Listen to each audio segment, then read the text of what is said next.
Bien, está en nuestros estudios el especialista del Gabinete de Asesores, Manuel Chuquillanqui, con quien vamos a conversar. Bienvenido. ¿Cómo estás, Jorge? Un gusto estar nuevamente aquí. Bien, el Jurado Nacional de Elecciones está planteando suspender y cancelar la inscripción de partidos políticos por financiamiento ilícito. ¿Qué te parece si hacemos primero una introducción sobre el tema, ¿no? ¿A qué llamamos primero financiamiento? Antes de eso, incluso creo que sería muy importante recordarle a la gente que el día jueves pasado el Jurado Nacional de Elecciones ha presentado una nueva versión actualizada del proyecto de Código Electoral. Como recordaremos, en el año 2017 el Jurado Nacional de Elecciones planteó una propuesta de reforma integral y sistematizada, y teniendo en consideración las experiencias que ha tenido el jurado en los procesos electorales más recientes. Y el aporte también de la sociedad civil, ¿cierto? Así es, los aportes de la ciudadanía, las modificaciones que ha tenido lugar sobre la legislación electoral en el 2017 y 2018, así como los proyectos individuales que el jurado ha venido presentando en este lapso de tiempo. Se ha presentado el proyecto de Código Electoral 2019, como te comentaba, el jueves pasado, que, para cerrar un poco la idea introductoria, se encuentra colgado en la página web de la institución, y que cualquier ciudadano, cualquier persona puede revisar para que también pueda ser partícipe de este debate de reforma que ha iniciado también en el Congreso de la República. Y sumarse también así a la capacidad del debate, ¿cierto? Así es cierto, ¿no? A la capacidad, a la calidad del debate. Y claro, uno de los elementos, digamos, más importantes de la propuesta del Código Electoral que se planteó en el 2017 y también se vuelve a plantear en el 2019 es la parte centrada en el financiamiento de las organizaciones políticas, ¿no? Exacto. Ajá. Ahí justamente vamos a ver. Primero, para, digamos que el ciudadano pueda entender a qué nos referimos con financiamiento. El financiamiento de las organizaciones políticas, básicamente, como el propio nombre lo quiere decir, son las reglas bajo las cuales una organización política va a poder obtener el dinero que necesita para poder financiarse, tanto en la existencia interna del partido, es decir, digamos, el alquiler de gastos fijos. Así es, los gastos operativos, el alquiler de inmuebles, el gasto en personal, así como también los gastos en campaña electoral, que son justamente el gasto en el cual, digamos, hay una gran cantidad de dinero utilizado, ¿no?, digamos, en cada uno de los presupuestos de esas organizaciones, ¿no? Usualmente, el financiamiento de las organizaciones políticas se divide en dos clases. Por un lado está el financiamiento público. Claro. El financiamiento público es básicamente los recursos del Estado que entrega una organización política para que ésta pueda funcionar, que también se subdivide en dos clases, ¿no? Por un lado tenemos el financiamiento público directo, que es dinero que el Estado le entrega a la organización política para que ésta lo pueda usar en algunas categorías, que básicamente son para el financiamiento de sus funciones ordinarias y así como también para la capacitación e investigación y formación de sus miembros. Para la subsistencia del partido, por así decirlo, ¿no? Y por el otro lado está el financiamiento público indirecto, que es dinero que el Estado invierte para entregarle algún tipo de servicio a la organización política. Un ejemplo clásico de esto es la franja electoral, en la cual el Estado adquiere espacios en televisión y se los entrega y distribuye entre las organizaciones políticas que participan de un proceso electoral. Y por otro lado está el financiamiento privado. El financiamiento privado es básicamente ya, digamos, las actividades que puede realizar, los aportes que puede recibir la organización política, ¿no? Ahora, es importante notar de que en el tema de financiamiento, tanto público como privado, ya ha habido un avance que es importante reconocer en la legislación electoral, en la reforma que hubo en el 2017, a raíz de la presentación del Código Electoral en ese año, ¿no? Entonces, en base a esas, digamos, esos avances y teniendo en cuenta además los cambios que han tenido recientemente la legislación electoral, hay que recordar el referéndum, por ejemplo, del finales del año pasado, es el que se ha presentado esta propuesta, ¿no? Claro, hizo una modificatoria y el tema se vio en la Comisión de Constitución del Congreso.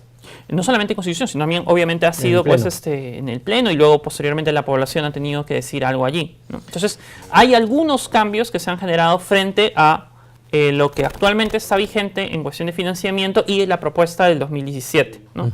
Uno de los primeros cambios que hay que notar es el tema de la franja electoral. La modificación que se hizo en el referéndum cambió el artículo 35 de la Constitución, de tal forma que ahora las organizaciones políticas no pueden adquirir directamente espacios en radio y televisión. Es decir, yo no puedo ir a un canal de televisión y contratar un espacio para propaganda política, sino que es el Estado el encargado de adquirir todos estos espacios y distribuirlos. Entonces, este es un tema que se ha insertado dentro del proyecto de Código Electoral, ¿no? Y obviamente se está reforzando la franja electoral. Ya será OMPE la que delimite cuál es el tiempo que se tiene que asignar, la forma en que se tiene que asignar, pero en principio es una franja que cubre todos los niveles, ¿no? Tanto en elecciones generales como en elecciones regionales y municipales, ¿no? Así como también es una infracción el hecho de que una organización política adquiera directamente estos espacios, puesto de que la ley se lo impide. Ahora, la propuesta del Jurado Nacional de Elecciones nace obviamente para regular el tema del financiamiento privado en las organizaciones políticas, pero bajo este contexto, ¿nos podrías explicar a qué nos referiríamos si hablamos de financiamiento ilícito? El financiamiento ilícito básicamente son, digamos, las fuentes de financiamiento prohibidas. Es decir, la ley establece un listado de fuentes de dinero, ¿no?, que son prohibidas, es decir, que las organizaciones políticas no podrían recibir. Por ejemplo, está prohibido que un ciudadano que ha sido condenado por terrorismo, por ejemplo, o lavado de activos, pueda entregar dinero a una organización política, incluso si han pasado hasta 10 años de cumplida su condena.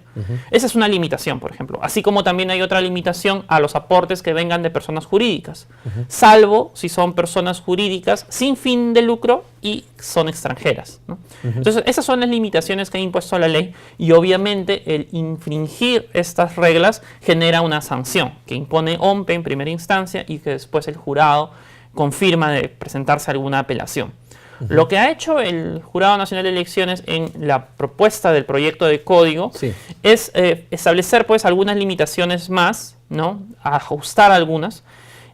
Por ejemplo, en el caso de una novedad, en el caso, por ejemplo, del financiamiento a través de actividades proselitistas, es que ahora se está pidiendo de que la organización política que realice este tipo de actividades informe previamente a OMPE. Y de no informarle, obviamente, se configura una fuente de financiamiento ilícito.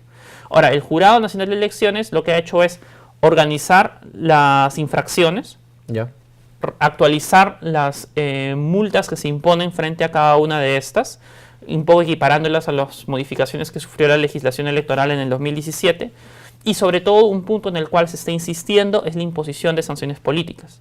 Sanciones que van desde la cancelación y la suspensión. ¿Nos podrías especificar qué es cada una de ellas? Sí, claro. En el caso de la suspensión estamos hablando de un castigo temporal, por así decirlo, ¿no? Y básicamente se impone, cuando está relacionado en el financiamiento, cuando una organización política incumple la sanción impuesta por OMPE. Si yo incumplo la sanción impuesta por OMPE 2 veces, ya estaría incurriendo en un supuesto de suspensión. Y se va a suspender a la organización política hasta por 6 meses para que cumpla con pagar la multa que se le ha impuesto. Es decir, si no cumple con pagar esa multa, se va a proceder a la cancelación después de ese lapso de tiempo. Pero si la cumple, no hay ningún problema, se reactiva su registro y podría participar en un proceso electoral. Lo que hay que tener en cuenta es que la suspensión limita las capacidades de la organización política para poder generar cambios en el ROP, así como también participar de una elección, así que conviene obviamente estar al día. En castellano, una organización política no podría participar de ningún proceso electoral si es que se encuentra con una suspensión. Ahora, por otro lado tenemos la cancelación. La cancelación obviamente ya es el retiro definitivo del registro de organizaciones políticas de una organización política, ¿no? Y entonces, al ser una sanción que es mucho más fuerte, puesto de que no hay forma, después de que se cancela una organización política, que pueda regresar, hay un supuesto mucho mayor. Y el supuesto es de que la organización política tiene que haber cometido 2 infracciones muy graves en un lapso de 2 años. Si hay una organización política que cayera dentro de este supuesto, obviamente se procedería a la cancelación de la misma, ¿no?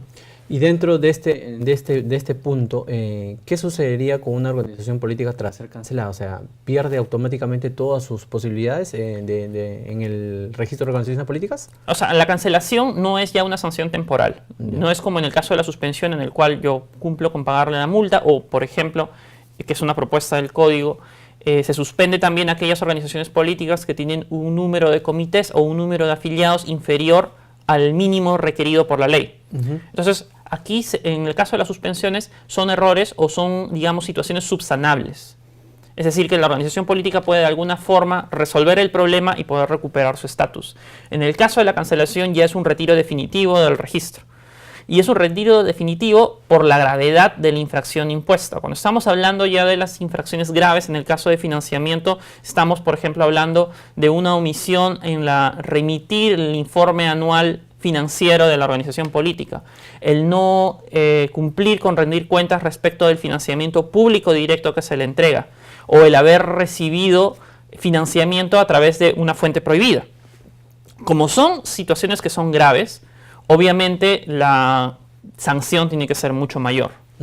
Y eso quiere decir que una organización política, después de ser cancelada, no puede volver a inscribirse ante el ROC. No bajo la misma denominación. No bajo la misma denominación. Prácticamente desaparecería. Desaparecería, y obviamente si ese movimiento político, ese movimiento ideológico quisiera volver a reinscribirse, tendría que cumplir con todos los requisitos de inscripción nuevamente. Nuevamente, como si fuera una organización. Así es. Totalmente nueva. Totalmente nueva. Bien, cuéntanos, Manuel, si bien es cierto, esto es un proyecto, ¿no? Que se ha presentado al Congreso, ¿nos podrías especificar cómo sería la canalización del mismo durante su trayecto para que pueda ser viable, revisable? ¿Cuál es el objetivo que se tiene en este sentido? Bueno, este es un proyecto de ley, ¿no? Básicamente el proyecto de código, como el anterior proyecto, no presenta alguna propuesta de reforma constitucional. Así que, al ser un proyecto de ley, este sigue el trámite regular de un proyecto de ley. Es decir, esto va a ir a la Comisión de Constitución. En la Comisión de Constitución se aprueba un dictamen. Una vez aprobado este dictamen, se eleva al Pleno del Congreso de la República para que éste ya evalúe si se aprueba o no esta norma. Una vez se tiene la aprobación del Pleno del Congreso de la República, esta se remite al Presidente de la República para que ésta la promulgue. El tema aquí es de que justamente actualmente nos encontramos en un ambiente de reforma, con la presentación de los proyectos de reforma política de parte del Ejecutivo y obviamente todos los proyectos de reforma electoral que se han planteado desde el propio Congreso están ahorita actualmente en debate en la Comisión de Constitución. Entonces, la coyuntura así lo amerita, ¿no? Así es. Entonces lo que se esperaría es de que este proyecto de ley que se ha presentado el jueves pasado también sea tomado en cuenta y se inserte dentro de la discusión que actualmente se está viviendo dentro de la Comisión de Constitución, ¿no? Teniendo en cuenta además de que este es un texto actualizado que se ha presentado frente al del 2017. Así es. Manuel, te agradecemos enormemente tu participación aquí en JN Noticias. Gracias por ilustrarnos el tema. Muchas gracias a ti, Jorge.